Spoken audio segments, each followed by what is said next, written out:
This session is part of the Open Mic Professional Development Series for faculty at University College of the North and has been organized and facilitated through the Instructional Services area of the Reconciliation, Research, and Academic Innovation Department. We're very fortunate to have members of the main executive committee with us today to present on issues of academic integrity in remote learning environments. The Manitoba Academic Integrity Network, MAIN, is an organization that serves to bring together educators and students from post-secondary institutions across Manitoba to support academic integrity initiatives. Our presenters today include Brenda Stoesz from University of Manitoba, Josh Seeland from Assiniboine Community College, and Lisa Vogt from Red River. Brenda currently works at the Centre for the Advancement of Teaching and Learning at the University of Manitoba, where she develops educational resources and professional development opportunities for post-secondary academic staff. She also conducts research on academic integrity with a primary focus on academic integrity policy analysis and contract cheating. Brenda founded and chairs Manitoba Academic Integrity Network, MAIN. She holds a PhD in psychology and a bachelor's in education and science. She has more than 20 years of experience teaching high school, college, and university students. Josh works at Assiniboine Community College Library in Brandon, Manitoba, Canada, where his primary duties include research initiatives and library instruction outreach at ACC. He is a member of the Manitoba Academic Integrity Network and chairs ACC's Academic Integrity Advisory Committee. His work in academic integrity at ACC has spanned several years and has included presentations at provincial and international conferences, as well as publishing and Canadian perspectives in academic integrity. He also holds a Bachelor of Arts in History and Philosophy from the University of Manitoba and a diploma in Library and Information Technology from Red River College. Lisa Vogt comes to us from Red River College in Winnipeg, Manitoba, and is an EAL specialist supporting students in civil engineering technology programs who speak English as an additional language. As a member of Manitoba Academic Integrity Network, she integrates integrity-informed practices into her work with faculty and students. She holds a Bachelor of Arts in Intercultural Studies, TESOL certification from Providence College, and a certificate in adult continuing education from the University of Manitoba. We want to be able to support student learning and then also to spot and report misconduct when you see it. So it's a tall order, and please, we look forward to hearing your questions as well. I'm going to put a link in the chat box, and that's from the Quality Assurance Agency out of the UK. This document is called Assessing with Integrity in Digital Delivery, and it's an excellent document. I'd highly recommend everyone take a look. And we used it to sort of guide our discussion here today to make sure that we are touching on the issues that the Quality Assurance Agency has put forward. So I'm just going to add to what Lisa said about all the things that we want to do today.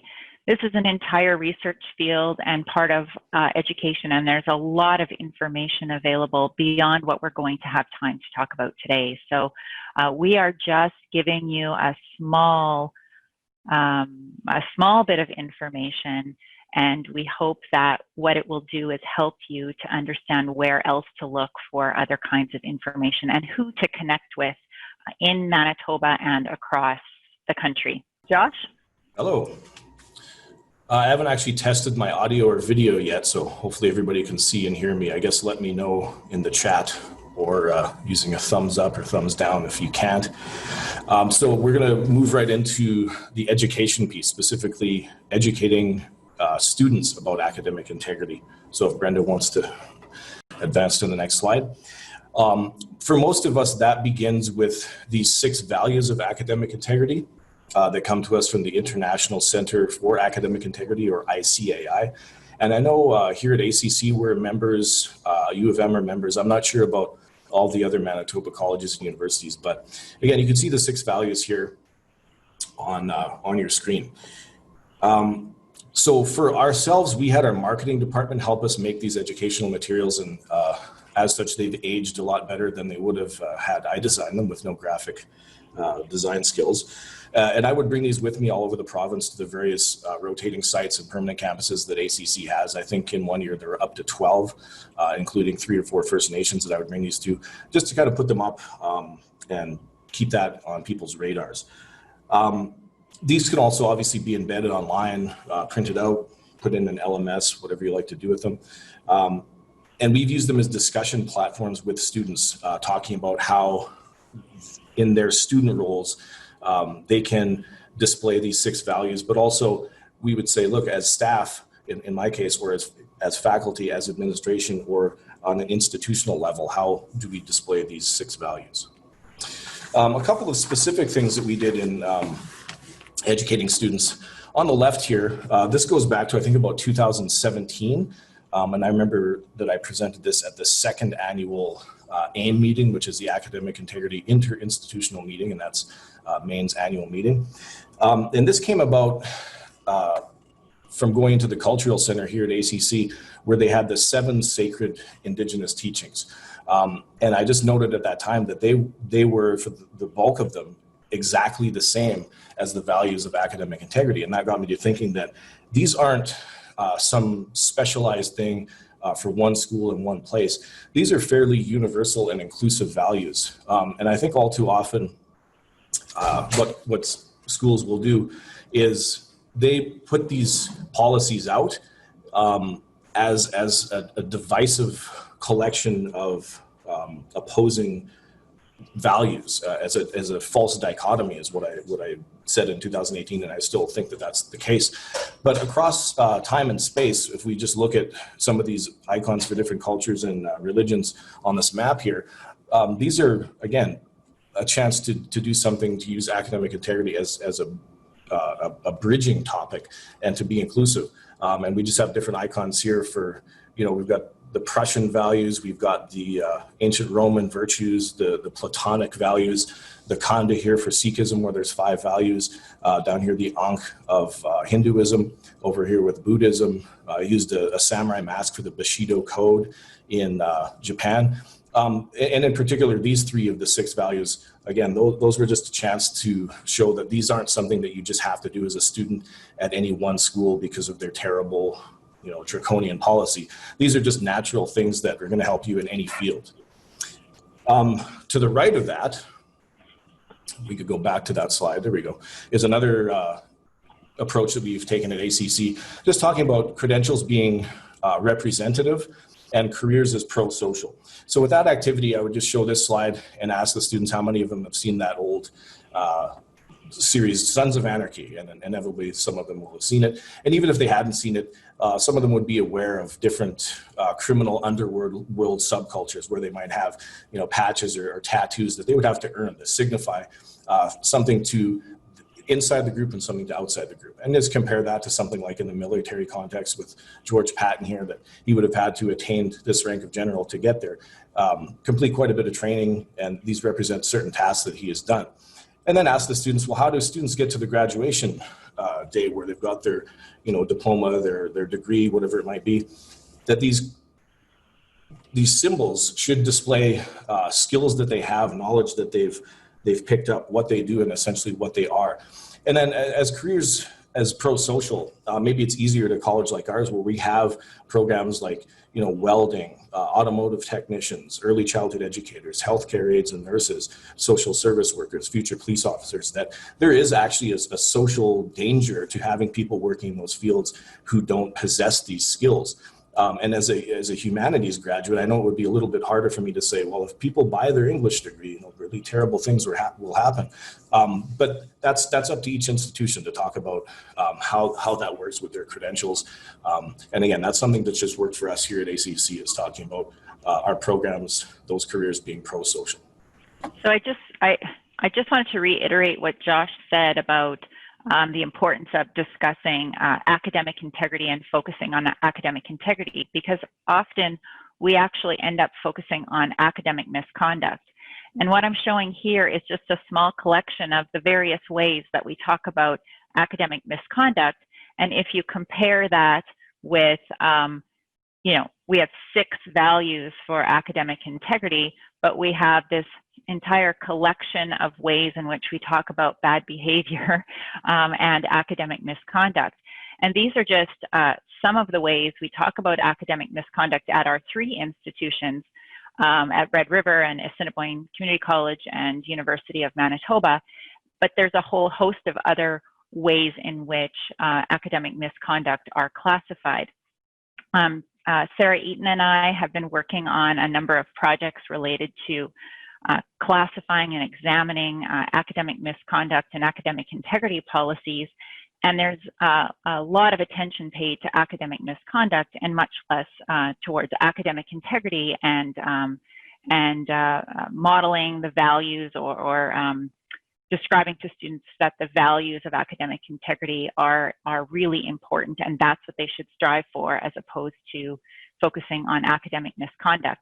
But we do focus on academic misconduct because it brings up, probably as educators and researchers and just citizens, that there's a lot of emotions attached to negative behavior. And so we do tend to focus on the categorization of academic misconduct.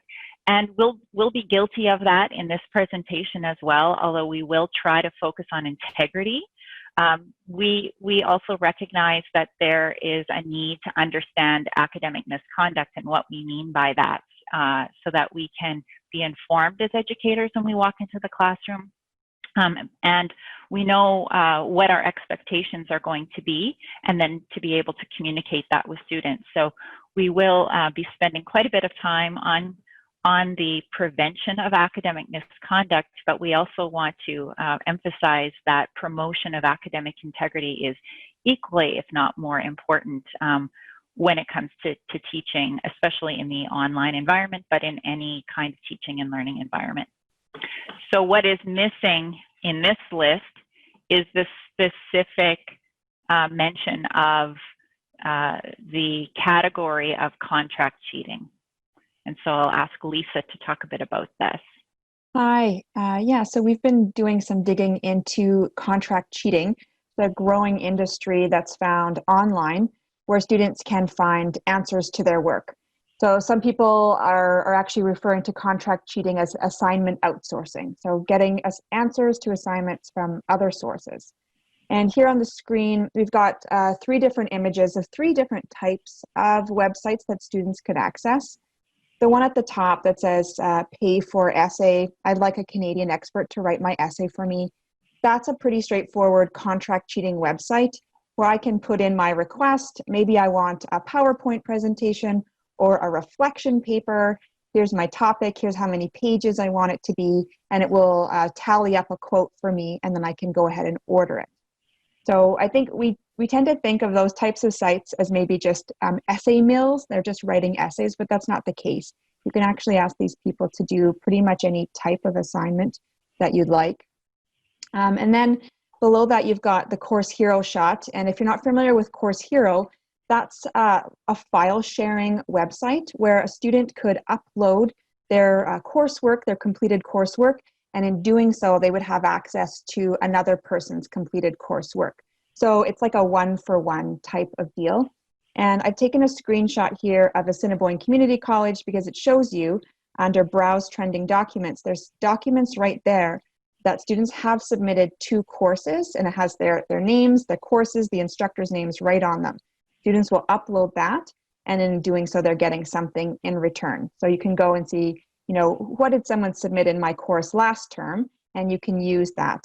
I think the idea that the company, this Course Hero, would like students to use it as sort of reference material. So they are trying to walk a fine line in terms of what they're doing. But we know that students will take these things and will use them as their own. And then just to the left of that, we've got the Chegg study page. So Chegg is a website where students can, it started sort of as a textbook website. You could get textbooks, but then they moved more into providing answers. It could be providing answers to textbooks. You could be looking for a tutor or maybe even real-time help. So stories that came out of this COVID time included students posting on Chegg, you know, I'm in an exam right now and I need an answer to this question. And then within 20 minutes, they could get an answer provided by a tutor.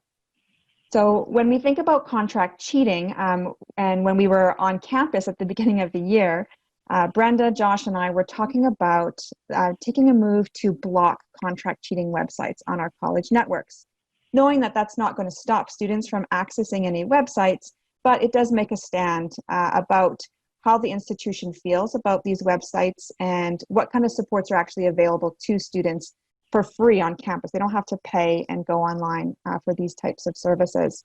So the three of us at U of M and ACC and RRC, we went ahead with the move to block contract cheating websites. And I see some links coming up here in the chat. So if you want to know a little bit more about what we did, there's a blog post posted there, and there's a longer practitioner piece coming with the Canadian Perspectives on Academic Integrity Journal, and maybe someone will post the link there to the journal. It's not published yet, but it will be published shortly, so you can get a really in-depth look at what we did. But with websites being blocked, students wouldn't, when they're on campus on the college or university network, they would not be able to access those materials. For my experience at Red River College, what we found was we could actually check a box that was a filter for cheating, and those websites would be filtered out. But it would only filter out this sort of pay for essay website service where people are paying for completed work. But a website like Course Hero or Chegg would not be filtered out, and it was in fact classified as online shopping. So there's a really interesting world that's developing here, and we've got students who are sharing things, in their regular lives. They're used to going online and sharing pieces of themselves. They may feel very comfortable sharing their coursework with their name and details right on there.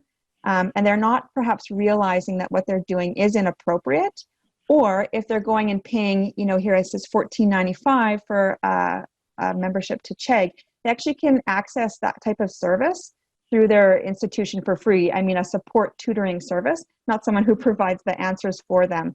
And so it can be a little bit of a gateway for students who think maybe they're engaging in some innocent activities, and then they find themselves perhaps pressured into taking completed work from other people or from paid tutors. So this is a really growing piece. I think everyone should be aware of what's out there for their courses and their institution.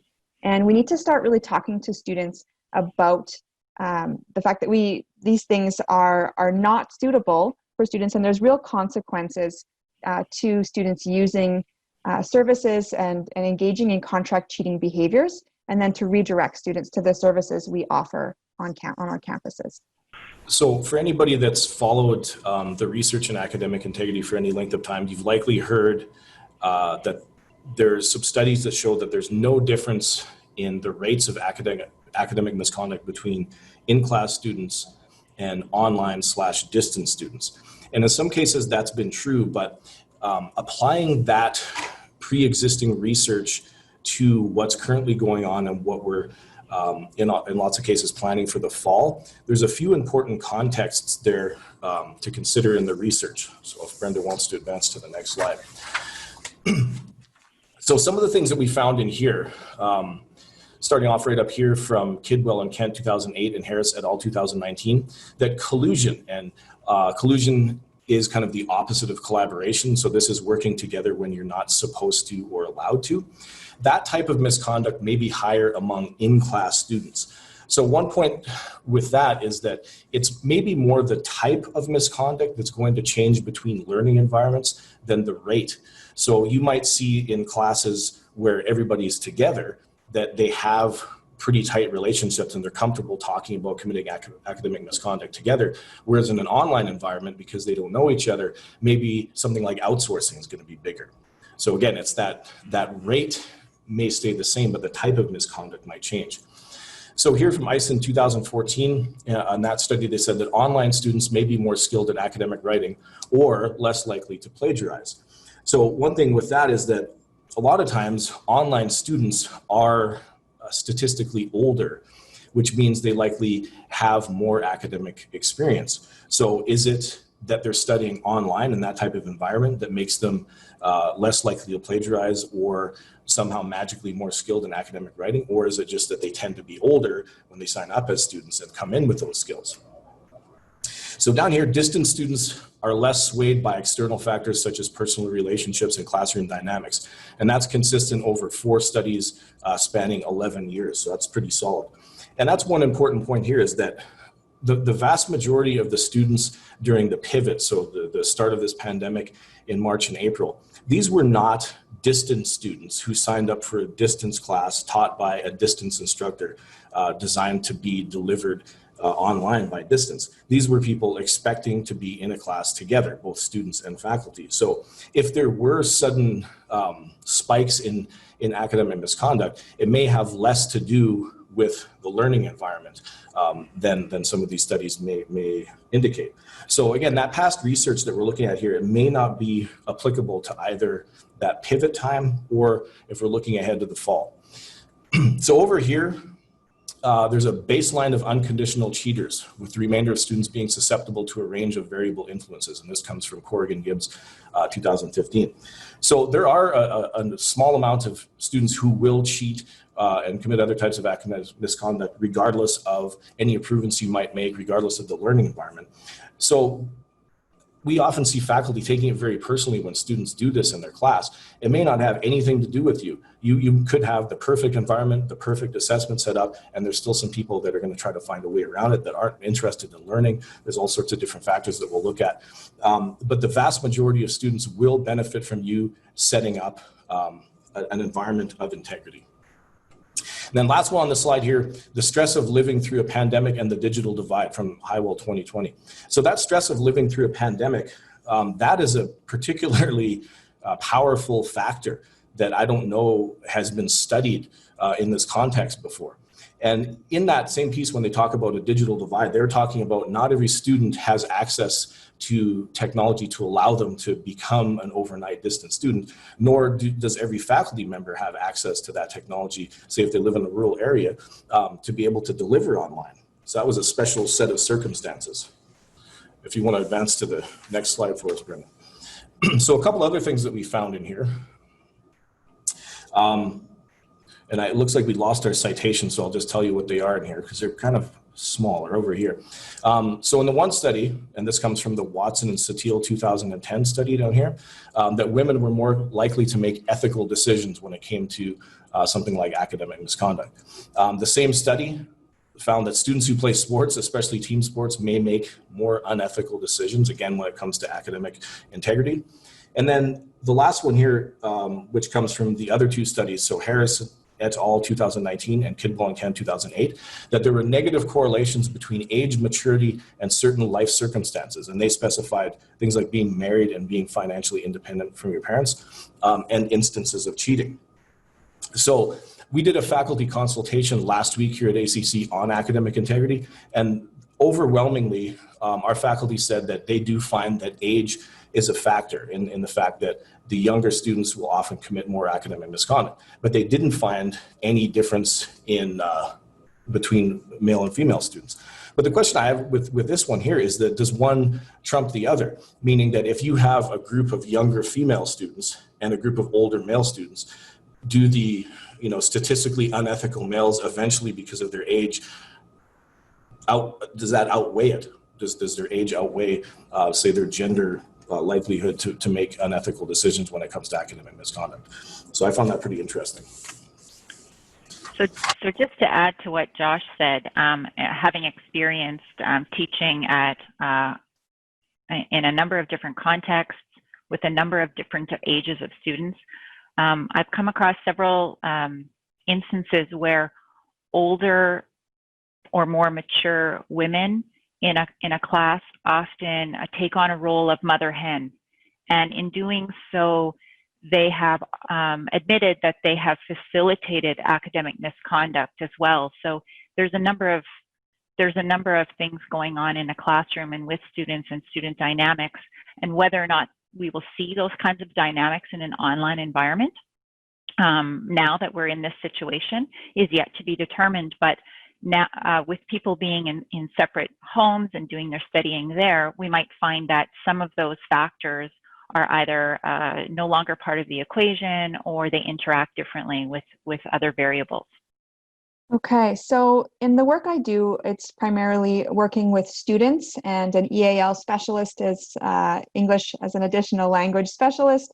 So my team and I, we support students who are in college, perhaps as international students, or maybe as new Canadians, permanent residents, and a variety of things. We see students who've immigrated to Canada in their, schooling years, K to 12 years, still have trouble with language.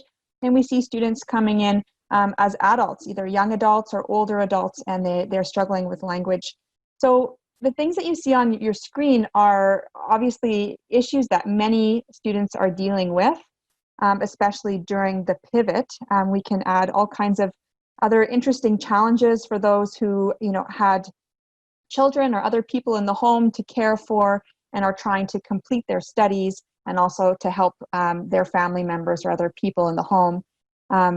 It's quite a unique time, and we don't have data on how that affected people. We don't have that data yet to know how that affected people, and how it might have made people make different choices they may not have made otherwise.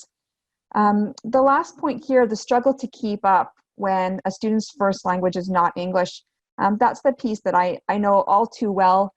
Working with international students especially, many of them are young, and they're told all along the way that they are ready. There's a whole system of agents and people getting them ready to study abroad, and they've passed tests. They've jumped through a lot of hoops to get to where they are. And when they arrive at college, I personally find it's difficult to convince them that they may actually need extra supports, because in their mind, they've worked so hard to get where they are. So they may not be willing to take that on. There's research, Tracy Bertog has done some great research in Australia about this, about the values. We sometimes like to think that the values are so different. And as Josh already pointed out, that's not the case. But what we're really looking at is students under stress, and students who are international students or that speak a language other than English at home find themselves under very particular stresses in being able to complete their coursework. Students will tell me it easily takes them 2 or 3 times longer to go through materials if English is not their first language, and to complete assignments compared to their classmates. And so that stress can really push people to do things they wouldn't perhaps normally have done. And for our international students who are perhaps going to lose their visa status and be asked to leave the country and to go back home, that becomes a very high stakes situation. So we know when students are placed in high stakes situations, they are more likely to engage in misconduct. And so I think it's a really good piece to keep in mind as we see, especially the rise in international students on our campuses. Okay, so now you've had a little bit, hopefully more information and understand academic misconduct and why students might take the wrong path and choose the wrong, make the wrong choices in their academic work. And we can't control all of those outside factors. So what we want to present next are some ideas of things that we can do in our courses that can promote good decision making with our students and encourage them to be engaged in the learning process.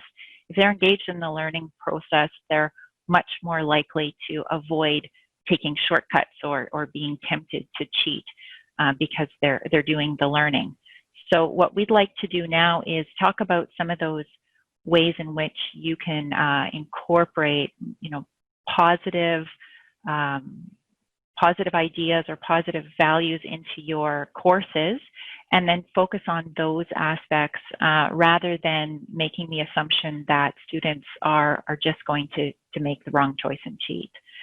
So what we have here are a number of ideas for doing that, and I'll talk about each point and try to provide some examples.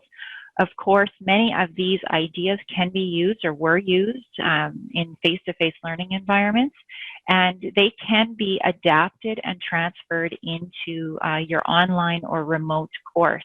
So while you're working possibly with a course shell and making recordings of your lectures and maybe having virtual meetings, many of the principles or ideas from the face-to-face environment can be adapted for use online. It just might take a little bit more effort because you may not be used to doing something like that, and it's a steep learning curve for many people, but the same principles apply. So like we said at the top, focus on integrity rather than misconduct. So really try to talk to students about those values of integrity, but not ignore misconduct. And you will see that we have been unable to avoid the misconduct portion of academic integrity in this presentation as well. So a simple strategy that has been shown to work in the literature is simply including an academic integrity statement in your syllabus in your LMS. So rather than creating a PDF and uploading that PDF and the academic integrity statement gets lost in your syllabus, it may be a good idea to have a completely separate area within your LMS that outlines what the expectations are for academic integrity, and use the HTML feature that is part of your LMS to really make that show up. And that also allows you to see whether or not students on the back end, you can see the metrics for an LMS, whether students have clicked on that material. You can't tell if they've necessarily read that material, but you can get a sense of the number of students in your class that have at least come across that particular statement in your course. And you might do some other things that help you draw attention to academic integrity statements. So at the University of Manitoba, I know there are a number of faculty members who have created a scavenger hunt kind of activity for their syllabus in general, and an academic integrity location finder. It has been used to help draw attention to the academic integrity statement. You might also consider developing a class integrity policy. So although your institutions will have academic integrity and academic misconduct policies, it might be worth your time to try to find a way to have discussions with your students in your online class, and to talk about what a class integrity policy would look like. So you're not ignoring the university or college level policy, but what you're trying to do is communicate with students the importance of incorporating this in the daily class discussions or in the course, so that it becomes something that they can take ownership of. And as part of that discussion about how to develop a policy and agree to a class policy, you might discuss with them the broad implications for academic integrity and academic misconduct. So like Josh said earlier, talking about how that class or their program of study is connected to the real world and their future goals is a really good way to talk about the importance of academic integrity beyond the classroom, because we know that the behaviors that are practiced in class, the academic misconduct, can be tied to workplace deviance, particularly in nursing. This has been shown, and in business. And so it's really important to discuss those broad implications with students. And more mature students or students who are beyond the first year might be able to make those connections on their own, but younger students, less experienced students in their first year might not see the connection to the real world from the classroom to a workplace. So it will be important for you to draw that line for them. And then related to that is providing specific examples of acceptable and unacceptable behaviors in your course. So talking about what is appropriate in terms of collaboration or not, what kind of assignments are students able to speak with each other and share their materials, and what kind of assessments should they be doing on their own, and really making that clear and having the discussion with students very early on and at various points during the course to remind them of what is acceptable and unacceptable, and also providing the space for them to ask those questions, because they may make the inappropriate assumption or incorrect assumption that a behavior is acceptable because it has been before. Maybe it has been acceptable in another course and it is not in your course. So that will need to be clearly stated in both type, print in your LMS, but you can also reiterate that in any virtual sessions that you have with students, either live teaching sessions, in your virtual office hours, and in email communications. So to reiterate a few of the things that Brenda said, using virtual class discussions and/or discussion posts in your learning management system is a good way to start the academic integrity discussion. Some of the other points here that I've had good direct success with would be this one right here, assessing knowledge of academic integrity using case studies and scenarios. So we've done this with good success, both proactively and reactively at Assiniboine Community College. We'll have anonymized real student cases, so things that have actually happened over the span of the 13 years that I've been here. And again, just taking out the specifics, but having those cases of real students, especially if they're in the same program as the students you're seeing, is very valuable to them. There's always lots of examples in the media. Some of them are going to be directly related to their field, but you can look at the ongoing college admissions scandal with Aunt Becky from Full House, Lori Laughlin. That's always a good one. And it's important to try to include all different types of academic misconduct I've found with this. A lot of times I think we often focus on what is kind of now the antiquated plagiarism rather than something that's more current, like assignment outsourcing or contract cheating.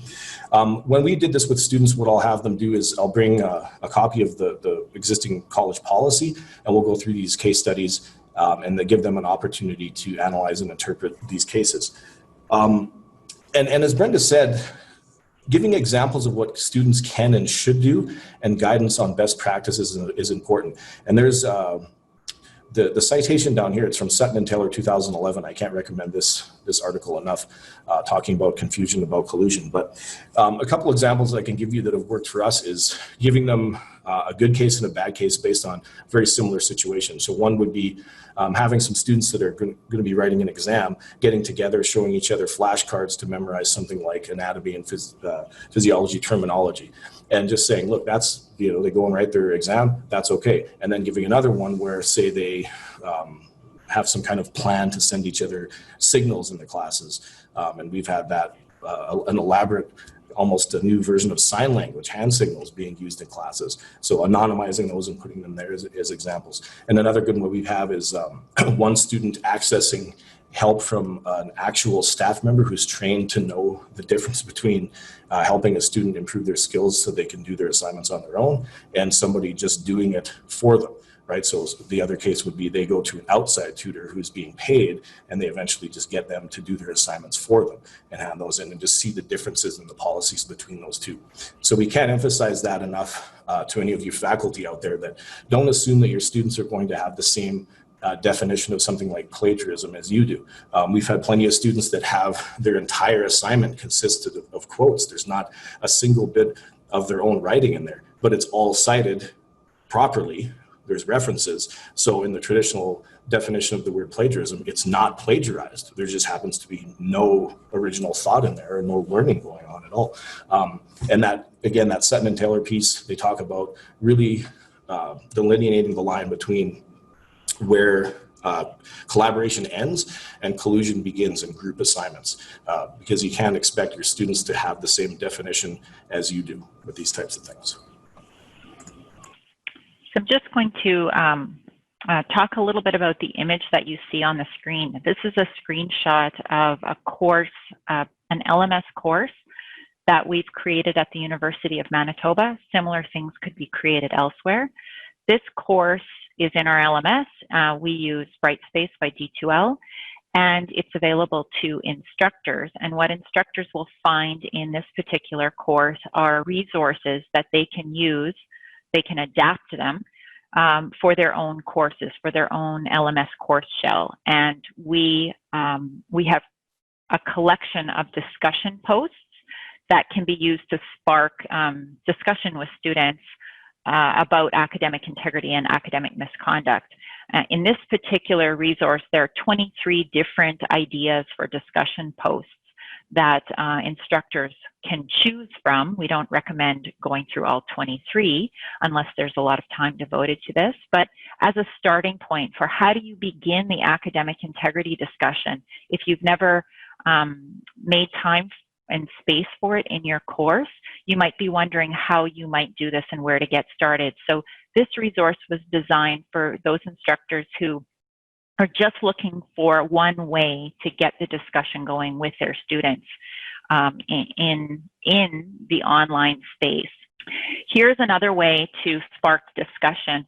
This is a really humorous and unique way to talk about acceptable and unacceptable behaviors. It's a short video which was produced by the University of Alberta a number of years ago, but it's still quite relevant. And there are a number of scenarios here that are quite humorous, but they show how context for different kinds of behaviors matters. So for example, in this scenario, the student on the left is planning on copying the artwork of the student on the right, and he puts the paper down over top and makes a copy. And while this might not be exactly how the copies are made in scholarly work, this is a classroom and it's unacceptable behavior to do that. In another scenario, when would copy paste be acceptable? Well, it might be acceptable in you know, in your everyday life, making a birthday card or birthday invitations or posters.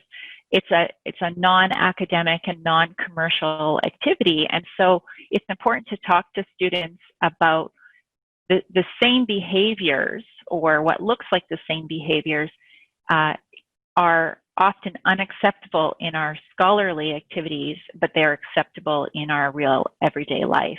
And getting them to understand more clearly that context matters is quite important.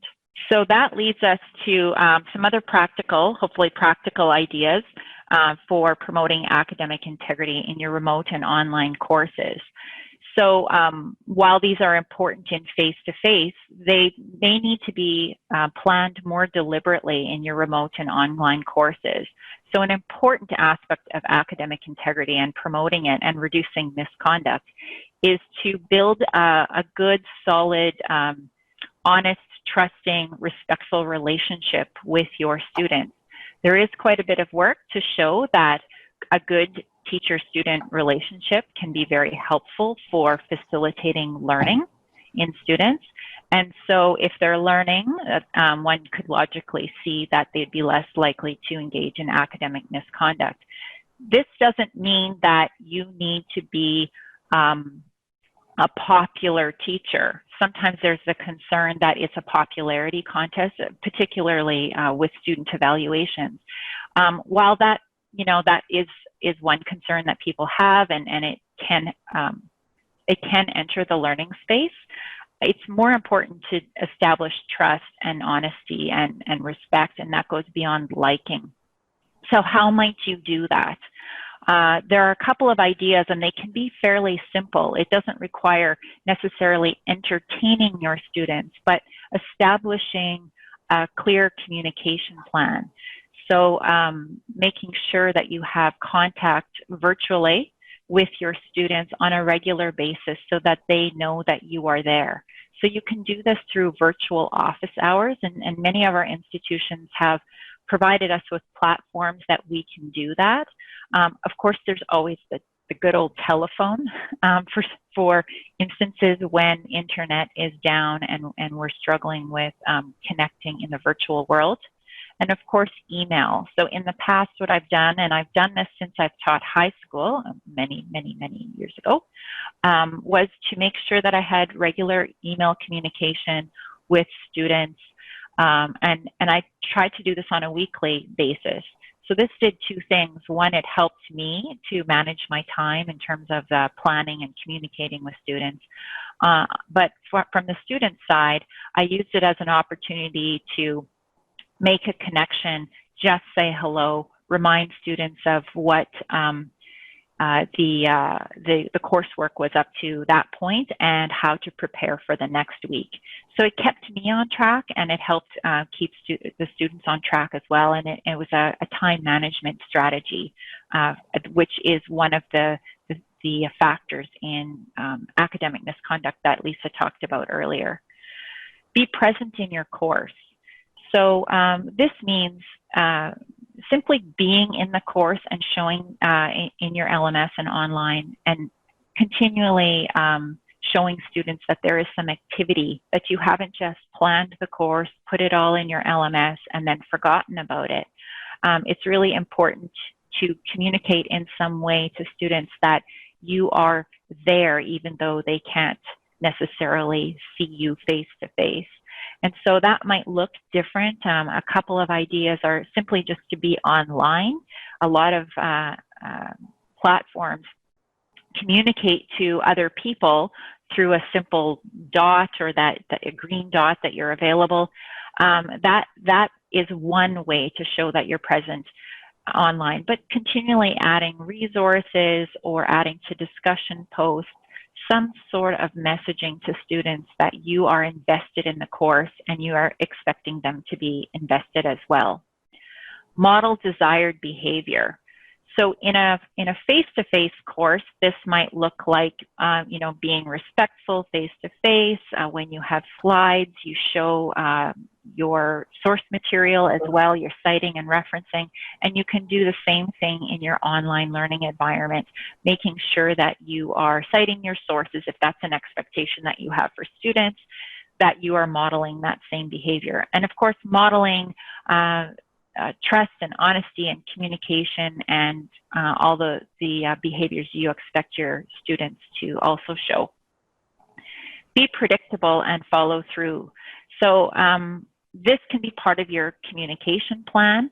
Of course, being predictable might also mean that at times you can't be completely predictable, because you'll have to build in some flexibility in this new way of teaching. But being able to show a pattern of behavior that students can come to expect, so they know where you're going with particular ideas and courses and how you're going to address certain issues. And show enthusiasm. There's a really interesting study. The source is below on the slide, and you'll have access to these slides after the presentation. But there is some work that shows that teacher enthusiasm is, I wouldn't say it's a potential cure of academic cheating, but it is certainly something that can help students to you know, build relationships with your teachers, and that helps with motivation in the classroom, and it would be online as well. So again, enthusiasm doesn't mean being entertaining.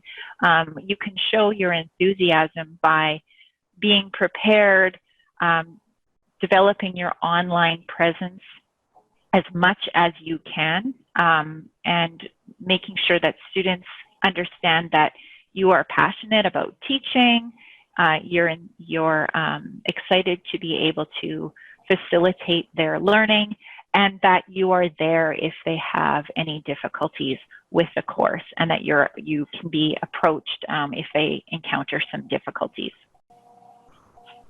So some other strategies that you might consider, and these are not specific to academic integrity, but teaching in general to support learning. So be sure to align your course objectives and your learning activities and assessments, making sure that you're connecting the dots for some students, because they do need that. But it also gives you a bit of a roadmap of where to go with your teaching. So if you know what you want students to learn by the end of the course, then you can do some backwards planning and making sure that your learning activities that you've assigned or suggesting to students make sense. Sometimes students don't know how to connect those dots, and for some students you may need to do that. Experiment with various teaching and assessment strategies. And I think moving to online and remote teaching for many of us is the experiment. But if you have the opportunity to try something that you've never thought that you could do before, and you have some time and space for that, consider doing that. And that is not only to motivate and motivates students, but it is also for you as an instructor to be excited about your teaching and to try new things and take some risks and communicate that you're doing that with students and that mistakes might happen. In my experience, if you communicate with your students that mistakes are inevitable in learning, and you're learning in this environment as well, how to be a good teacher in online and remote courses, they will forgive you for that. But then you can also take that as an opportunity to communicate with them that they will have mistakes, and you can help them through to making better choices and learning. So related to that is explaining course expectations clearly, and you might do this through video or text-based descriptions. I find that our text-based descriptions are often quite polished, and we feel quite confident in how we've explained our assignment expectations, for example. But it might be helpful to include a video as well. We often use quite different words when we're asked just to speak and we're not using a script. I myself have experience with that just doing this workshop where I will explain something quite differently every time I give the workshop because I'm not using a script. And that can be quite helpful because we often use simpler language when we are speaking as opposed to writing things out and having them polished. Something else that is related to academic integrity and focusing on the values of academic integrity is focusing on character development in our class. So there is some work to show that that kind of work and talking to students about values and how they want to proceed through their course can be quite useful. And you can do that through discussion posts, assignments that require reflective thinking and communicating with you about how they are learning rather than what they are learning or in addition to what they are learning. And that leads to encouraging students to participate in their own learning process. So we can set up the most perfect learning environment, at least based on our own skill set as instructors. But really, when it comes to learning, students have to be quite active in that process. Learning by osmosis would be nice, but it's not always the case, or it doesn't work that way because we really need to work with materials and knowledge and skills to get a good grasp and become masters of that. And in doing that, it can be quite challenging. And communicating to students that learning can be difficult, but can be very rewarding in the end when we master that material, can help students to understand that you understand where they're coming from and can be motivating as well. So something that is common in discussions about academic integrity and academic misconduct is this idea that we can design assessments that are plagiarism proof or cheating proof. And this is not entirely the case. If students make the choice to cheat, they will find a way regardless of the kind of assessment that we are creating. But we also have to recognize that most students want to learn. All students are not cheating all the time. Students sign up to take degrees and complete programs and complete courses because they do want to learn something that will help them find a job or continue with their studies. And so when we design assessments, we really need to focus on how we are designing them so that we understand what students are learning and how they can show us their learning. So some things that we can do to promote that are to make sure that our assessment expectations along with our course expectations are explained clearly. And you might want to discuss with colleagues about how you're approaching certain assignments and get their feedback in order to have the best possible descriptions of our courses. Encourage question asking. I find that this is a little bit tricky sometimes because you don't know the kind of students who are in your class. You might have introverts, you might have students from cultures where question asking is frowned upon. Certainly that was the case for me when I was a student. I didn't feel comfortable asking questions, not because I thought that the instructor was scary, but I was encouraged as a child and young adult to not ask questions because it's disrespectful. So we have to consider that this is, you know, we will be encountering students in our class that will not ask questions, not because they don't have questions, but they don't feel it's appropriate. So offering several different ways for students to feel safe to ask questions is important. So chat, discussion posts, email, private phone calls. There's a variety of ways that you can encourage students to ask questions. Next, provide several opportunities for students to demonstrate what they've learned. So in some courses, there has been a tradition of having a midterm and a final exam or one final paper. And I'd encourage people to think about more assignments or more ways to assess student learning. This way you have documentation of their progress in a course. You also have documentation about their particular style of completing assignments. And if you see something that doesn't look quite right, it looks suspicious, you have other assignments to compare that assignment to. So while it is an opportunity for students to demonstrate the various stages of their learning, you can also use it as a track record for or checking back when you are investigating misconduct. Allow students to fail. What I mean by this particular point is that you may have several different assignments or quizzes, and that you allow students to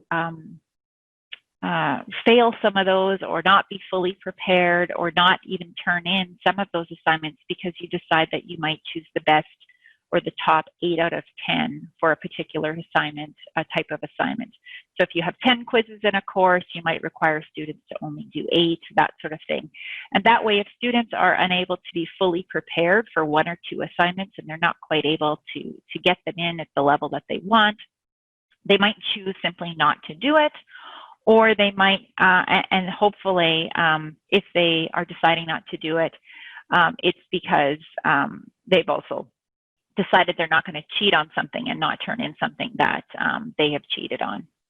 So this is a slide that I prepared quite recently, and it's within that Learn course, or that Brightspace course that I developed for the University of Manitoba for instructors. And if we talk about the importance of discussions and discussion posts and online activity within our LMSs, we might have to teach students netiquette. So this is not about social media posting. This is about posting and making comments and virtual discussions right in our online and remote classes. And it's something that you may have to deliberately teach and discuss with your students, because they might be used to their behaviors that they do in social media in their private life. So this was a resource that I've adapted from the Arizona State University for use at the University of Manitoba.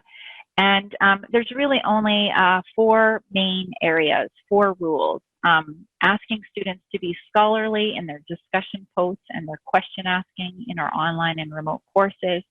Asking them to be professional and to make sure that they're avoiding profanity and not participating in hostile interactions, being respectful and being polite. And this could be adapted to include other expectations that you have for your courses.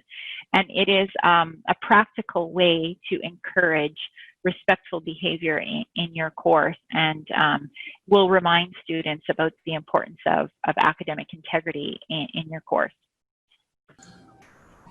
All right, so this is a snippet of some of the assessment design techniques that can be used. I think our list that we have here is up to 20 different things. So I can only really speak to a few of these that I've been involved with directly. First one at the top here, individualizing, customizing, and avoiding recycling. So our library here at ACC, we provide as a service researchable individual topics. So say there's 30 students, they're all doing the same broad topic. In order to avoid misconduct like collusion or outsourcing, we can provide the students with 30 different individualized topics that they can research on their own. Some students don't want to go through the interlibrary loan service and don't want to wait. They want to get something right away. Faculty have given them assignments where they can't actually perform the research because they incorrectly assume that they could directly access information on this through our available resources. Another thing we've used with pretty good success is using an academic integrity checklist, and I'll show you our version in a bit here, but there are lots of them out there. And this is just something that you can give the students proactively that reminds them not only of the concepts of academic integrity and some of the policy lines that they may want to walk, but ours we made APA citing style compliant because that's our standardized citing style here at ACC. So that helps them kind of keep on track with their citations and references. When we talked about integrating textbooks, one technique we've used here is giving them a set number of citations. So you have to have 10 to 15 citations in your assignment, no more and no less, so you avoid those students where the whole thing is cited. And 3 of those, they have to be from the textbook that you all have. So that helps to reduce something like outsourcing, but as Brenda is saying, you can never find a way to make something absolutely misconduct proof, whether it's plagiarism proof or outsourcing proof. And then the last one in here, avoid using test questions and exercises from commercial textbooks for summative assessments. I'd even question whether that's a good idea for kind of the low stakes assignments, but some of you probably remembered the incident with a website called Test Bank World, where a textbook was used and students accessed entire tests from there that were being used. So be very aware of that.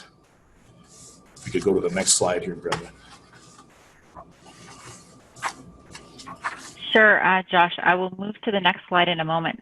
I realize that we're already at 11 o'clock and we want time for more questions, but just looking at the chat box, if you are interested in this particular slide, you can have access to this. You can contact me and I can send you the original PowerPoint, and then you can modify it and adapt it to suit your needs at your institution. If you're at the University of Manitoba, you can contact me and gain access to the course Knowledge Nuggets, where this resource is located. So sorry, Josh, I just wanted to jump in there. I'm going fast. You guys will see the results of consuming energy drinks momentarily. I'm going to go really fast. So another one that we use here is using shorter in-class assignments to help identify student skills and abilities, with the suggestion here of using virtual synchronous sessions. So there you'll get to know the abilities of your students, kind of their linguistic repertoire. So if you do get something handed in from them that doesn't sound like them anymore, you've got direct experience with what they can actually do on the spot. This is a favorite of mine, assigning and assessing higher order thinking skills. It was definitely not a favorite when I was a student, because those were the assignments that gave me the most trouble, and my instructors would constantly say, look, you're oversighting. What do you think about this? And I'd be tortured. What does it matter what I think about, Henry Kissinger's policy? But those are where the most learning is done, those deep wrestling sessions with this information.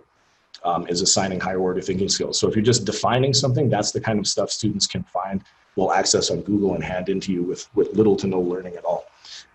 Requiring that students provide research notes if requested. So this teaches the students good learning habits. Plus then you do have an example of the work that they've done to produce this assessment. So you're not going to get research notes if you outsource your assessment. Requiring the use of references to in-class activities. So this also encourages attendance and participation in kind of low engagement groups. Assigning live presentations or demonstrations in person or on digital platforms. So this is something you would see at a high level university and a graduate level as a thesis defense or a viva, but it's been used even at our college, especially in the pivot, for having students show me yourself what you can do and tell me live about what you've learned. The only other one I have experience with on here is the last one here, assigning scaffolded assignments. And this is kind of one of the mainstays of assessment design improvement. And there should be a Tricia Bertram-Gallant 2017, that citation is valuable for this piece, is that this breaks down an assignment into manageable pieces for the students, but it also breaks down marking into manageable pieces for faculty. So you don't have to spend the whole weekend marking terrible essays that are new to you, that make you bemoan the state of humanity. You've worked with them through multiple drafts coming up, and by the time the final submission is there, you already know what you're getting. Okay, moving right along, what we've done here in the next 3 slides is remind you of available supports at 3 institutions. Now, we're only at 3 institutions, so there will be resources that we're going to miss, but we want to remind you to check out the resources at your institutions and start asking more questions if you have questions of the various units at your on your particular campus or virtual campus now. So at the University of Manitoba, we have educator and student resources for academic integrity, and there's quite a bit of overlap. So the Center for the Advancement of Teaching and Learning, where I work, is primarily for instructors, and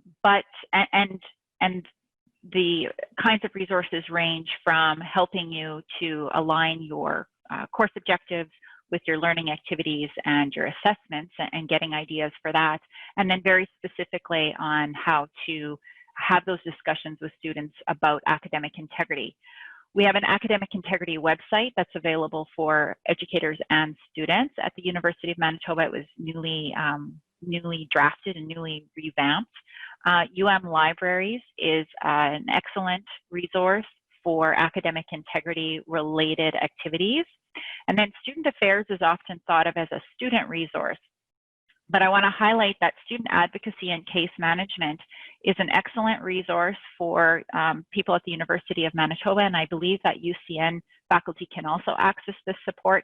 If you are going through the disciplinary process, you've reported a case with students and you have a fair number of questions around that, you should feel that that student advocacy is a good place to go to have your questions and concerns addressed about particular cases. So some of our resources are fairly new. These are things that I created this summer. I'll try to get the link to work for me.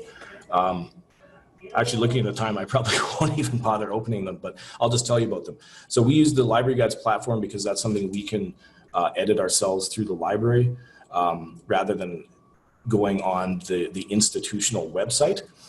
So we have an academic integrity guide for students and one for faculty, and they mirror each other, but the faculty one is more about things like we looked at here, prevention in assessment design and detection and some procedures. And thus the link isn't open. You can only access it when you directly get the link. Whereas the student one you can find through Google. In there you would see examples of our academic integrity checklist, also examples of what we have called a teaching resource page that was made during the pivot and in which I tried to keep academic integrity on the map. This fall, they're going to unveil something called College Foundations that teaches basic academic skills to students, to types of skills that a lot of programs don't have time to integrate into their curriculum. And there's an academic integrity module in there that's based on one we had created earlier with Sasha White, whose name I see just coming in here. And then CLI, our Center for Learning Innovation, also does workshops on the topic for faculty, and we'll sometimes do them too at our staff gathering, professional development events, and places like that. Okay, at Red River College, we have resources for students and faculty, and we're working on developing more and building up these resources. So the unit I'm part of is the Academic Success Center, and students can access tutors for academic and language skill development. I'm part of a strong team of EAL specialists and tutors, and the services we provide are quite robust. I want to make it clear students do not need to access resources through outside providers when they have these things already available through the Academic Success Center. We are working on developing a Learn module for academic integrity for students coming in the fall. And I'm hearing some calls on the chat, I believe, out of Red River College as well for a faculty resource on Learn. So that's a great thing I've noted here. The faculty support is provided through the Center for Learning and Program Excellence. So faculty can connect with the center to learn more about the variety of things here on the slide. The flexible delivery model is calling for consistency in course delivery to support student learning.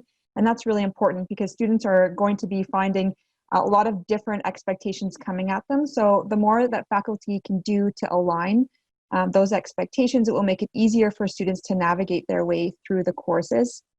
And there's some links for alternative assessment, a few academic integrity resources that we have.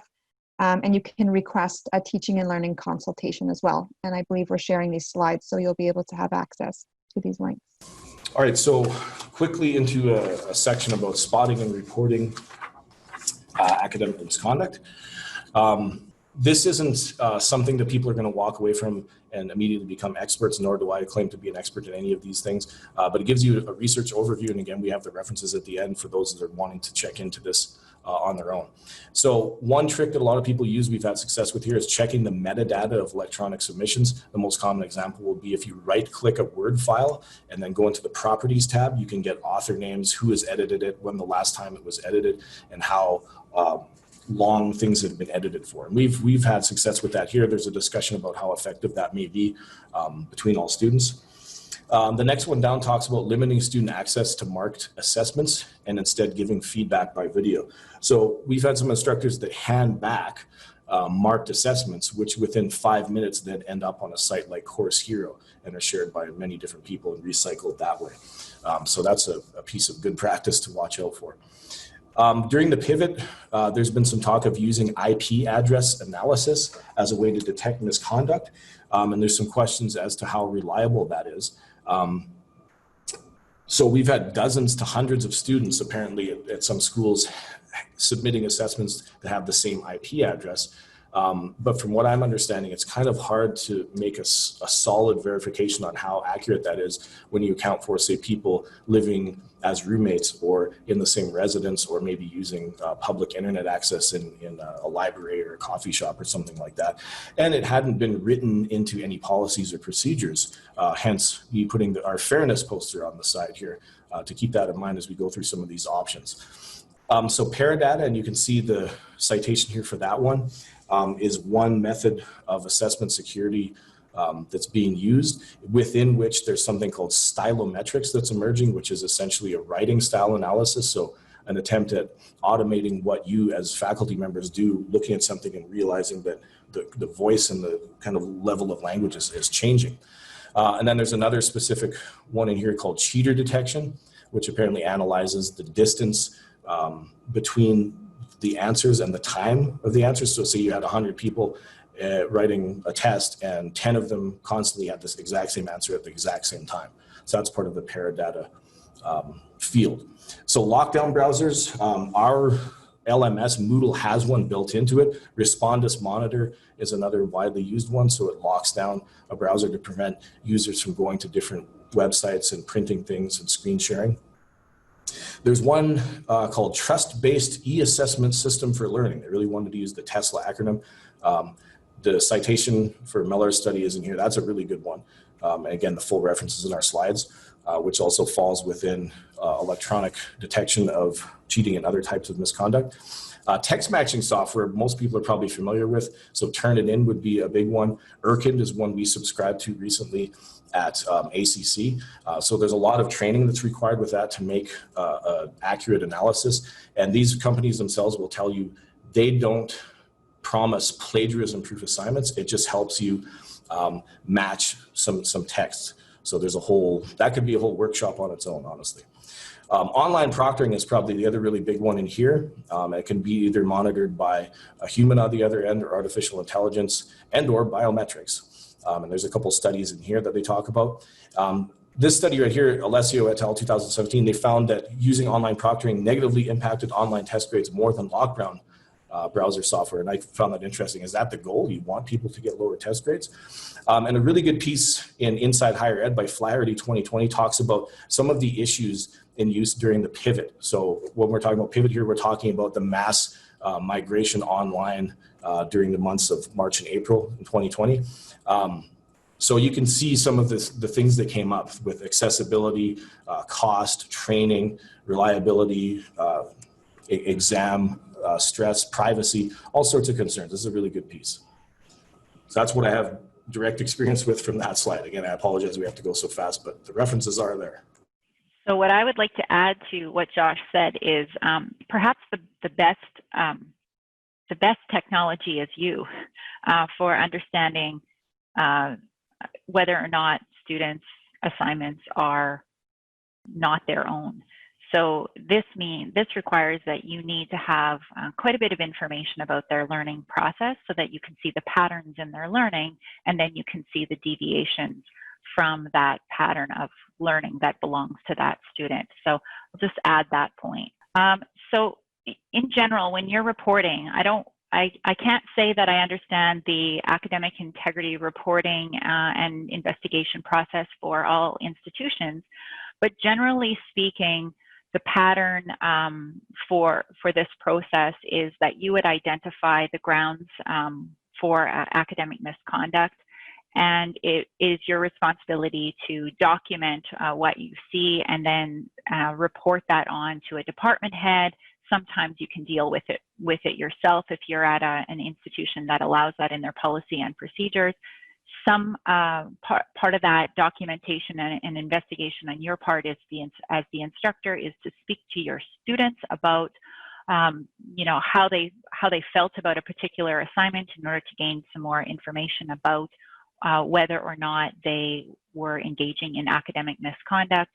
You'd notify your department head or dean or whatever level you would report to at your particular institution. The student would be notified of the investigation either by you or by someone else. And then your job often is to be available for additional question asking during the investigation process. So it's really understanding on your part, understanding what the procedures are and the policies are at your institution for reporting a suspected case of academic misconduct, and trying to be involved in the process if you can be, or at least be available, so that the case is properly investigated and the consequences are fair and appropriate for what the misconduct was. Of course, there are variations from this general pattern, but please be aware of what the general procedures are at your institution. Hi, Lisa, you're muted. Yes, this is my piece, sorry. Okay, so yeah, there's a range of consequences that a student might face depending on the institution or the department that they're working in. I think what I really want to highlight here is the work that I've done with students shows that after an incident of misconduct, the relationship is often quite tense between student and instructor if there isn't care taken to maintain that relationship. And I would encourage faculty to do that not only in the course when the student is still with them, but in the time afterwards. I will hear from students cases where instructors have spoken to one another and a reputation of cheating is following a student around. And I think that's really important for students to know they're building a reputation, but it's also important for us as staff to be really cautious about the opportunities we're giving students to rebuild themselves and to learn from an incident and not really feel like that's following them around. So finally, today we've described academic integrity and academic misconduct, and really just a small portion of all the available information that's out there on this topic and how we deal with it and address it at 3 institutions. And there's so much more information out there. So we hope that now you at least have the appropriate language, you know what to search for, you know who to contact in order to get more information. But by focusing on academic integrity rather than misconduct and disciplinary action and creating enriched teaching and learning environments, both students and instructors will be inspired and motivated to teach and learn. And this learning will benefit everyone in future courses, and hopefully will motivate students and help them feel more confident about their knowledge and skills when they eventually complete the course and their programs and to pursue their future careers. So that is the end of our formal presentation, which went a little bit longer than we had planned. So we will stick around for questions as long as the audience here would like us to stick around. So feel free at this time to ask your questions. If Josh, Lisa, or I cannot answer them, there's others online who probably could. So please.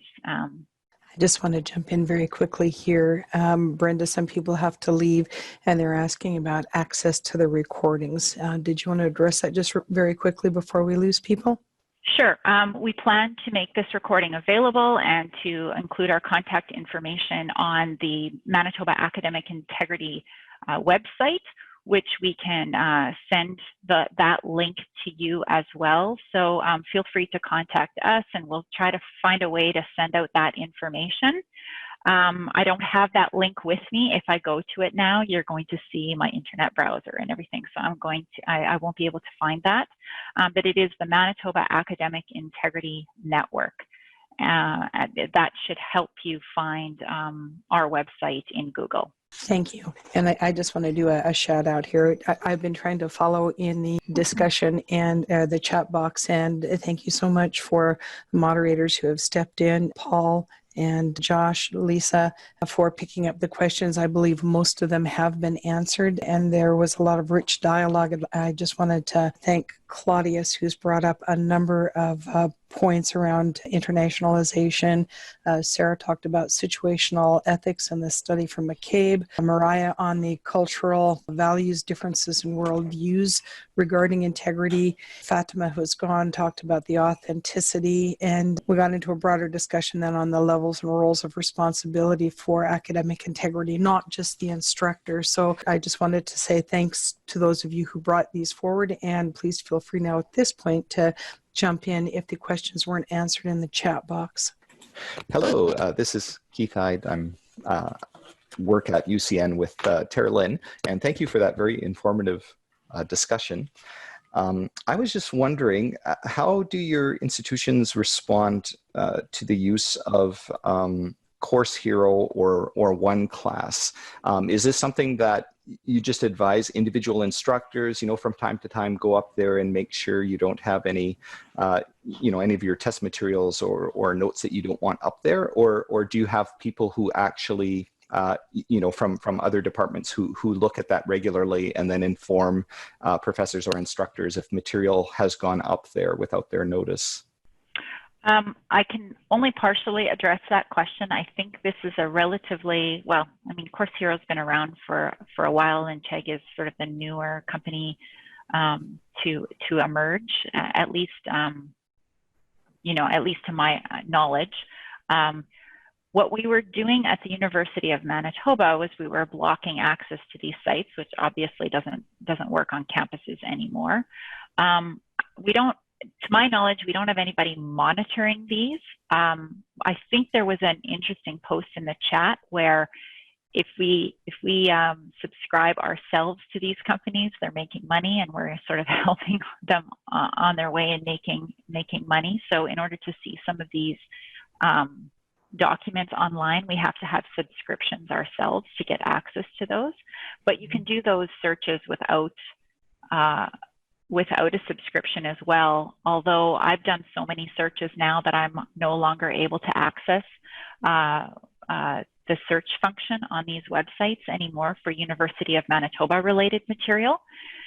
So I'm not quite sure how we would monitor that. There's thousands and thousands of pieces of scholarly work on these sites, but it might be interesting to explore this further and how we might monitor these companies for our materials.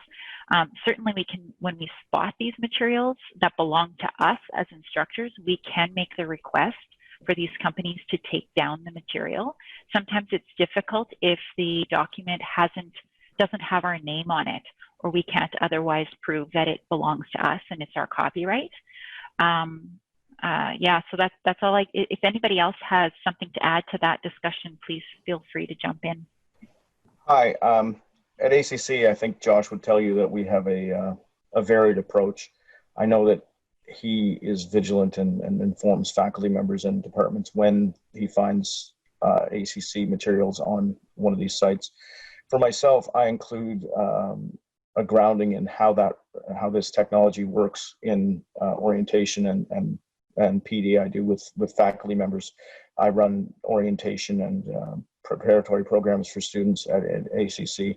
So what we found is that it's often particularly for textbooks that are in common use, like Becoming a Master's Student, we sometimes find that students are copying work from a previous version of the book, and that a vigilant instructor can find it. But I always remind the instructors, if it's anything that they haven't created, and sometimes things that they have, that it can be online. So they have to, it's a matter of them monitoring individual student work to look for canned responses. It's far from ideal, but I think it's just important for many instructors. And we made reference to a or at least I did, to a generation gap. I think Fatima brought it up, but it's important to bring these technologies to the mindset of faculty members who might not be aware that this stuff exists. Thank you. I know at some institutions, there has been subscription to some services. And so that's something that maybe can be considered in terms of if an institution wants to have one subscription, but we definitely wouldn't want to see a lot of people, again, providing financial funding to these organizations to try to monitor. I would encourage you to go on and have a look. Brenda's right, you'll get a limited number of searches and then you'll sort of time out and then you'll be asked to pay. Hi, this is Raj Deskijo from Computer Science Department in the University of Manitoba. The information you presented today are great, etc., but at the end of the day, we have to stop policing around and do the real teaching. So where do we stop, and how, whether, if you let these policing activities to individual faculty members, that is bad. And then on the other hand, if you ask the administrators to allocate a technician or someone whose sole job is to go through these web pages and identify things, etc., etc. So what is your take on it? Thank you. That's a really interesting question. And I know that discussion about the balancing between focusing on integrity and learning and the students who are not cheating and balancing that with policing and looking for academic misconduct and spending a lot of money on the misconduct piece is a really important discussion that has been happening. And I agree. We as instructors, we're going to have to make the decision about where we want to focus our energies. We probably didn't go into teaching because we wanted to find misconduct. We went into teaching for other reasons. We went into teaching because we enjoy learning ourselves. Some of us enjoy teaching more than others, but there can be something really rewarding about teaching, even if it's not your favorite activity. I have a love-hate relationship with teaching because it's a very hard job and it's underappreciated, and there's so many different things that pull at our time when it comes to teaching. But when students are really learning and they're asking smart questions and they're engaged in the learning process and they're acting with integrity, which is most of the time, I want to believe that's really inspiring, and it helps me to enjoy the process and see how they're making success in the course. So I think it's something we really have to talk about as well. How do we focus on the positive? And we have to make that decision as individual instructors, but also have that communication, that conversation with our leaders at our institutions, and really be open about that and balance that with the academic misconduct side. I totally agree with Brenda on that. Having an academic integrity program, as most of us have today have intentionally set out to do, there's the education piece, there's assessment design, which ties into prevention. Then you get farther down the road into detecting misconduct, and then if you want to call policy, enforcement. But that involves everybody: support staff, students, faculty, administration, and institutional. None of the pieces in themselves are a magic bullet solution that you'll be able to do one of them and everything will stop, but they have a cumulative effect together.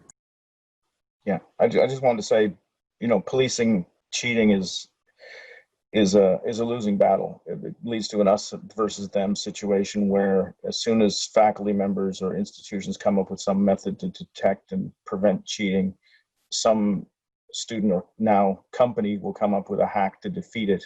So it's a never-ending cycle of frustration for faculty members who are as Brenda quite rightly pointed out, got into education because they were focused on learning and helping people learn.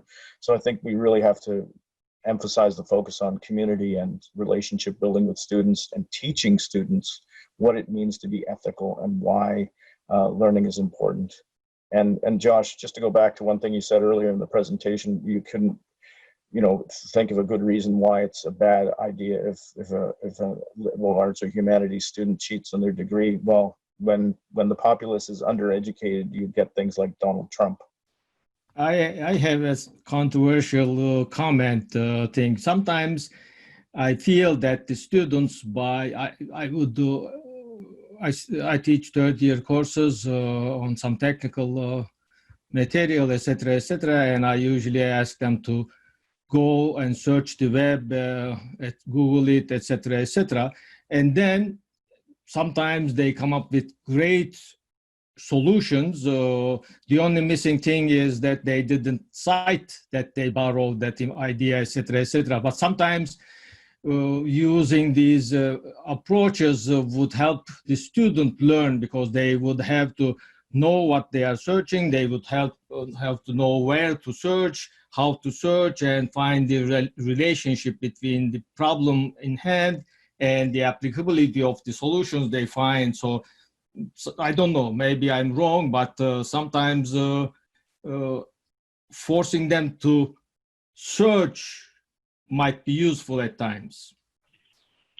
I totally agree. I think it comes down to communicating what your expectations are for any particular assessment.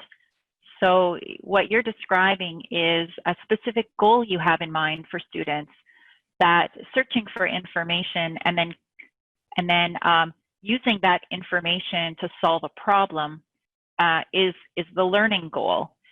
So part of that assessment, I'm assuming, is that you would be asking students to show what the solution is and how the solution, where they got the solution, proper citation and all of that. So that can all be part of an assessment. So there's value in asking students to search beyond, because it's a very specific skill set as well, to be able to find information and use information that's out there. And then the assignment expectations would be, whatever you need them to be, so that you know what students are learning. So I don't think it's very controversial at all. I think it's really important. I think if the situation warrants, if the specific learning situation warrants that sort of activity, it's necessary to do that. Thanks. These are some great points. I'm just scrolling back to see, I think there was a question that Mary had that I don't know was addressed, and I've lost it now. We have so many good suggestions coming in here. If anyone else has a comment, we are at 11:38, but we will stay and answer questions. Hello. I had some comments I wanted to make. I did really appreciate this presentation, and thank you for facilitating it. One of, I guess, things that I noticed in this presentation that was a bit lacking was kind of the side of the institutions, and seeing different institutions here in this presentation and the response from institutions. My experience, especially as of late, has been that it's very student-oriented, and students tend to get the benefit of the doubt the majority of the times, despite objective evidence of the contrary, that they have actually committed misconduct and have actually not followed through on their end. But they often get slapped on the wrist, and the universities or institutions just enable them to keep going and continue on without real ramifications, which is a really poor way of setting them up for a future when jobs and careers are not this forgiving and will not enable them to engage in these types of behaviors. And it really tells me about how the education system from young to even adulthood is really broken, so that we're giving students a false sense of reality of what real life is like. And it's really made me not want to teach anymore at all. Thank you for your comment. I think if we had time, we could probably have an entire day about the various subtopics in academic integrity, and barriers to promoting academic integrity and helping to prevent academic misconduct by faculty is an important issue to address. I have heard anecdotally from various people, you know, I would like to be able to report, I'd like to be able to do these things, but I don't feel like I have the support of administration or the university as a whole. And it feels a little bit like, you know, it's a smoke and mirrors kind of situation where faculty are encouraged to do these things, but then not supported. So I think you're not alone in that. I've heard that many, many times. And that's why it's really important to have discussions at a departmental level, if possible, and a faculty level and the university level about the importance of supporting all stakeholders in the university. So not just the students, but recognizing that instructors have a lot of responsibilities and that they don't take reporting lightly, that when faculty are reporting misconduct, that it's for very good reason, and we need to have a fair and thorough process of investigating and giving consequences, because it's important for faculty to feel like they're not wasting their time when they're doing these kinds of things. So you're not alone in that, and there's much to be said about supporting faculty.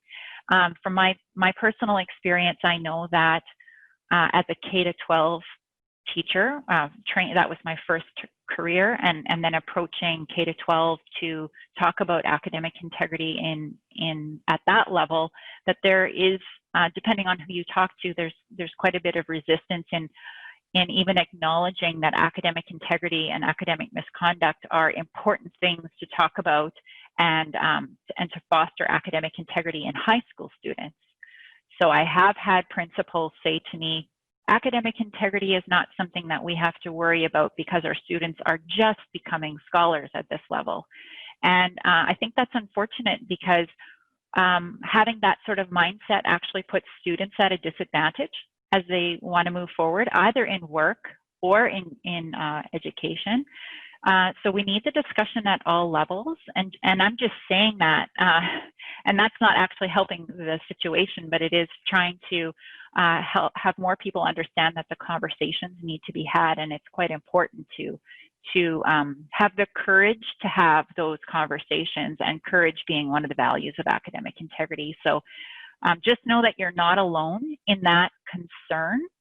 I know when I suspect a case of academic misconduct and I work in academic integrity, I also feel nervous about reporting, because I'm not quite sure exactly how it's going to go. There's stresses at all different levels, uncertainties, not understanding, you know, how particular procedures are actually implemented in a particular unit.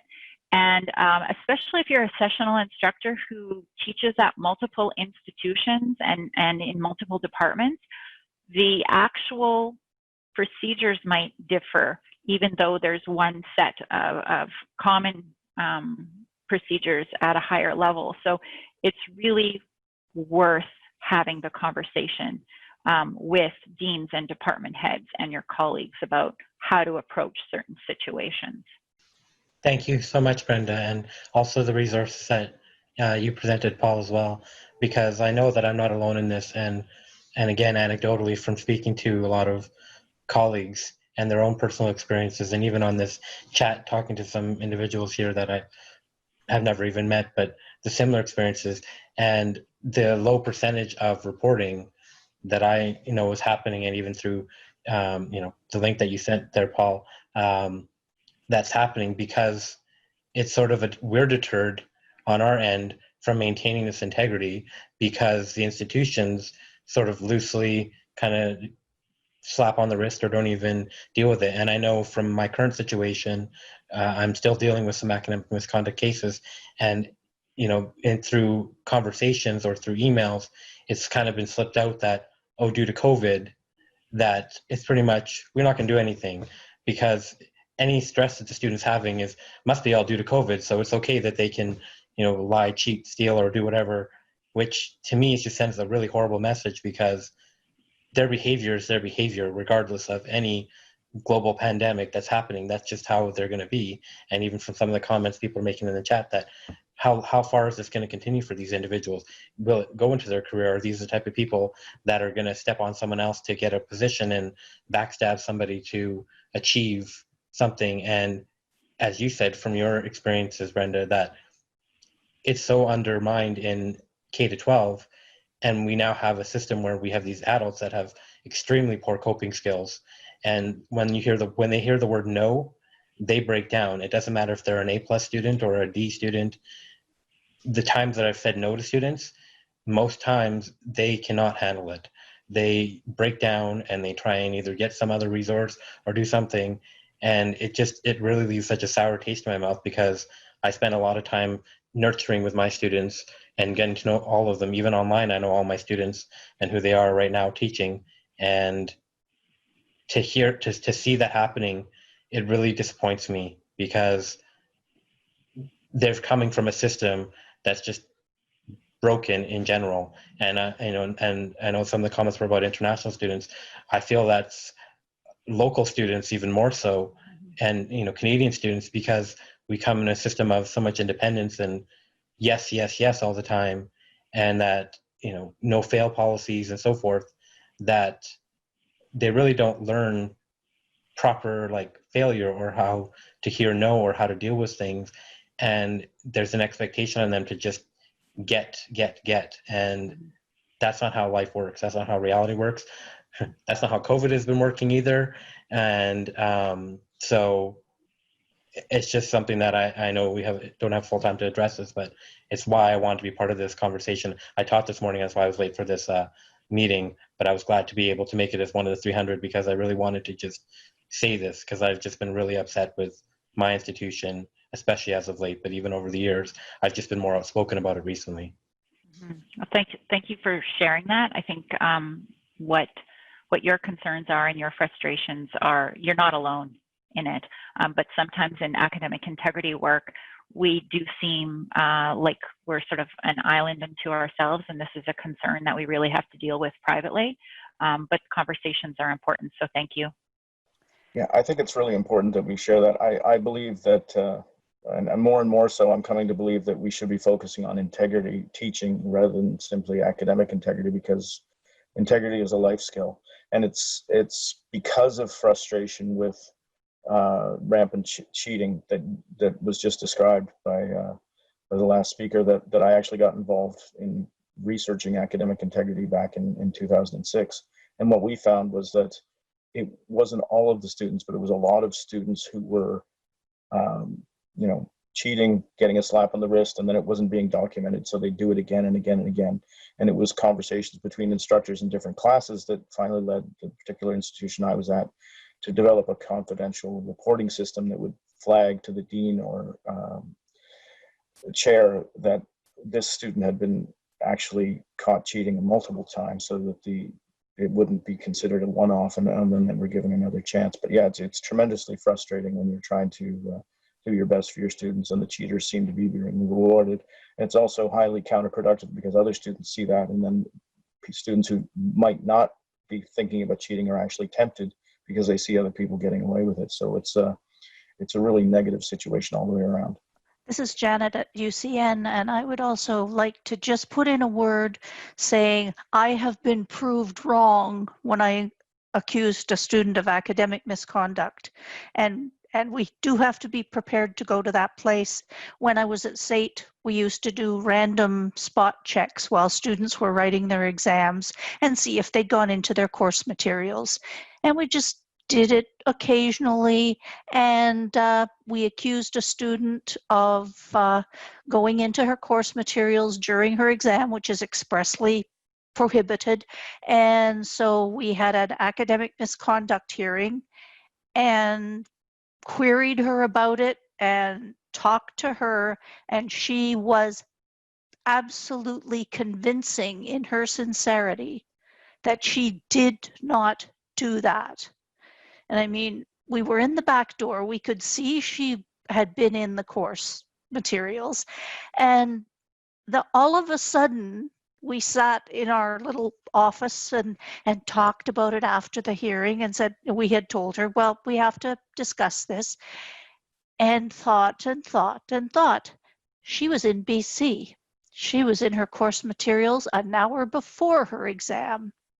And so we made a well-intentioned but sincere mistake and had to go back and with no reservations at all, we apologized to her for doubting her word and told her that technology had given us a false impression of what she had been doing. And so it was a learning moment for her and for us that the system is not perfect for any of us. Thanks for sharing that, Janet. I think that it's really hard for anyone to admit mistakes, but if we can recognize that it's important to be sure and to double check, because this is such a stressful thing to deal with, academic misconduct and reporting, but mistakes do happen on both ends. Yeah, it's true. It's hard to deal with, but it's important to apologize when necessary as well. Yeah, I was blessed with a really thoughtful pair of admins that I worked with, and we had a relationship such that we could just sit down there and question our own understanding, and we don't always have that to call on, so we have to support our colleagues whenever we can. Thank you. Okay, I'm going to do a last call for any comments or questions for our presenters. And just by reading the comments, I'm seeing that this has been a very timely presentation and exceptionally well done. So I do want to thank Brenda, Josh, and Lisa for their time today and their energy in putting this presentation together, and remind those of you that are still here that when it is rendered and the materials are put together, you can pick it up from the main website, and encourage you to go and check out their site and get involved at more than just attending a presentation level of bringing academic integrity more in line with faculty processes and institutional responsibilities. Yeah, I just want to reiterate that Maine is, relatively new. We're just a small group of people who are doing the best we can to pull things together. While we didn't have the academic integrity interinstitutional meeting this year, hopefully by this time next year, we'll be able to meet face-to-face again and have that. This is a little bit of a replacement for that, although there is so much good work being done, and it's a shame that we haven't been able to share all that work. But if you're interested in being involved in Maine, we're looking for people who are interested in developing websites and having a social media presence. I'm not very strong in that area, and right now it's falling on me, so I could really use the help. But of course, instructors sharing ideas of different strategies that they're using to promote academic integrity are always welcome as well. And we try to meet fairly regularly. And we really do have a growing network across Canada. So while our Manitoba team is fairly small, it's growing by leaps and bounds. And we've made connections with an Ontario group, Alberta, and BC. And so, and there's Saskatchewan is involved as well. But we're really trying to make sure that people can connect with other experts in the field and experts in academic integrity and specific disciplines as well. So we hope to facilitate that through Maine. Oh, website expertise. Yay, we need you. Okay, it looks like we're running up in here to our lunch hour. Thank you so much for agreeing to stay behind and to answer the remaining questions. And again, thank you to all of the participants from the various institutions. This has just been really rich, hearing the voices that have gone across all of the institutions. And I feel really blessed to have connected with Brenda and Josh, Lisa, and others who have been presenting in our open mic sessions. And if you have questions, you can contact me at UCN, Teralyn McKee, or tmckee@ucn.ca, and we'll see that we make sure you get connected with the people and the resources that you need. So. Thank you, Teralyn, for facilitating this. it's been a pleasure to work with you and with your team at UCN to put together this open mic session and make it available to educators and administrators across all post-secondary in Manitoba has been really phenomenal. So I really appreciate the work that you've done. Thank you guys, and have a great rest of your day and a good lunch. And we'll talk to you later. Thank you.